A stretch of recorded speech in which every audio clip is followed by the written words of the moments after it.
একদা বনের মধ্যে একটি গাছে এক কাক বাস করত। তার দুটি ছানাও ছিল। সে তার ছানাদের নিয়ে বেশ সুখী বাস করছিল। ওই গাছের নিচে একটি বড় গর্ত ছিল। সেই গর্তের মধ্যে একটা সাপ বাস করত। একদিন কাকটি খাবারের জন্য বাহিরে উড়ে গেল। আর এদিকে সাপটি যেই দেখল কাকটি বাহিরে গেছে, তখন সে গর্ত থেকে বাহিরে এলো। তারপর কাকটির অনুপস্থিতি কাকের বাসায় এলো। তখন সে সাপ এক এক করে কাকের বাচ্চাগুলোকে খেয়ে ফেলল এবং তার বাসায় ফিরে এলো। আর এদিকে কাকটি সন্ধ্যার আগেই বাসায় ফিরে এলো।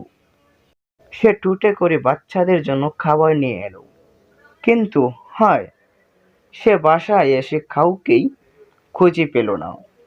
সে এখানে সেখানে রক্তের দাগ এবং ফলক দেখতে পেল। সে দুঃখে রাগে পাগল হয়ে গেল আর বলল, আমি অবশ্যই আমার প্রিয় বাচ্চাদের মৃত্যুর প্রতিশোধ নেব। সে একথা বলে উড়ে গেল। একদিন কাকটি প্রাসাদের পাশে একটি গাছে বসেছিল। এ সময় সে রাজকন্যাকে দেখতে পেল। সে তার সঙ্গিনীদের নিয়ে একটি পুকুরে স্নান করছিল। তার অলংকারগুলো সিঁড়িতে রাখা ছিল। কাকটি সবকিছুই দেখতে পেল আর ভাবল, আরে, এখানে তো রাজকন্যার অলংকার আছে। আমি যদি সেই অলংকারগুলো নিয়ে ওড়াল দিই, তাহলে রাজার সৈন্যরা আমার পিছু করবে, আর এভাবে আমার কাজটা হয়ে যাবে।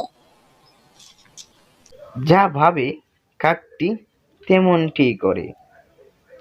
সে রাজকন্যার অলংকার মধ্যে একটি অলংকার নিয়ে উড়াল দিল। এদিকে তার রাজকন্যার সঙ্গে একজন দেখতে পেল। দেখতে পেয়ে সে চেঁচামেচি শুরু করলো। আর কাকটিও আস্তে আস্তে উড়ছিল, তাই রাজার সৈন্যরা কাকের পিছু নিল। সে যে গাছটিতে বাস করত সে গাছে ফিরে এলো আর তার গাছের নিচে যে গর্ত, সেই গর্তের মধ্যেই অলংকারটি ফেলে দিল। তারপর সে লম্বা একটি গাছের ডালে লুকিয়ে গেল। লোকজন স্পষ্ট দেখতে পেল যে সৈন্যগুলা কোথায় রেখেছে এই কাকটি। তাই তারা সেখানে দ্রুত চলে এলো এবং গর্তের মধ্য থেকে ফুসফুস শব্দ শুনতে পেল। তারা বুঝতে পারল যে এখানে সাপ আছে। তাই তারা গর্তের মধ্যে আগুন ধরিয়ে দিল। সেখানে সাপটি মারা গেল।